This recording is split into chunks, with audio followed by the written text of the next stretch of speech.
নমস্কার, সুরজিৎ মান্না ক্রিয়েশনস চ্যানেলের পক্ষ থেকে তোমাদের সবাইকে সুস্বাগতম। আশা করি তোমরা সকলে ভালো এবং সুস্থ আছো। আমি তোমাদের জন্য এই ভিডিওটিতে তুলে ধরছি প্রশ্ন, পেরিজি জোয়ার কাকে বলে? উত্তর, সংখ্যা। পৃথিবীর কেন্দ্র থেকে সবচেয়ে কাছের চাঁদের কেন্দ্রের অবস্থানকে পেরিজি বলে। দূরত্ব, এই সময় চাঁদ ও পৃথিবীর কেন্দ্রের মধ্যে দূরত্ব হয় প্রায় 3,56,000 কিমি। বৈশিষ্ট্য, এই জোয়ারের তীব্রতা স্বাভাবিক জোয়ারের তুলনায় 15 থেকে 20% বেশি হয়।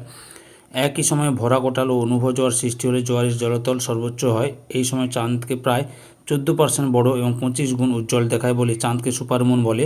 প্রতি 1.5 বছর অন্তর পেরিজি ও সিজিকি অবস্থানের মিলিত প্রভাবে অমাবস্যা বা পূর্ণিমা তিথিতে ভরা কোটাল প্রবল হয় এবং সর্বোচ্চ জোয়ার সীমা হয়। এই অবস্থানকে প্রক্সিজিয়ান বলে। প্রভাব, এরূপ অবস্থায় পৃথিবীর উপর চাঁদের মহাকর্ষ বলের প্রভাব বেড়ে যায়, ফলে প্রবল জোয়ার সৃষ্টি হয়। একে অনুভব জোয়ার বা পেরিজিয়ান টাইড বলে।